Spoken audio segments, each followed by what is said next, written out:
কি করছিস রে ওই রকম ভাবে? চুরি? আবার? তোর কি মনে হয় আমি সবসময় চুরি করি? এই তো কদিন আগে মোচা চুরি করলি। আরে এখানে নিয়ে আয় ফোনটা। এবার নিজেদের বাগান, এটা বুঝেছিস? দেখ কলা সাইজটা দেখ, কি কলা বলতো? সিঙ্গাপুরি। কত বড় বড় জানিস তো? তাহলে তুই দেখ, সিঙ্গাপুরি শুধু এই একটা হয়নি রে, আরও একটা হয়েছে, দাঁড়া দেখায়।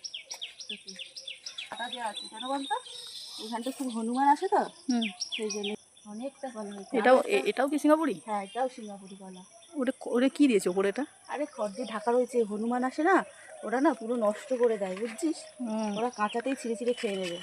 ওরা এখন জঙ্গলের খাবার পায় না, ওদের মুখ থেকে বাঁচাতে আমাদের এই পন্থা। বাহ, তবে এইটা কুমড়ো গাছটা মারিয়ে দিলি ওকে চল।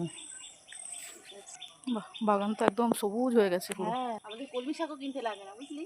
কুমড়ো শাক হয়েছে, এই কুমড়ো গাছ যদি সে লাগিয়েছিলাম না, সেই কুমড়ো গাছ, পুঁই শাক হয়েছে, ডাঁটা শাক।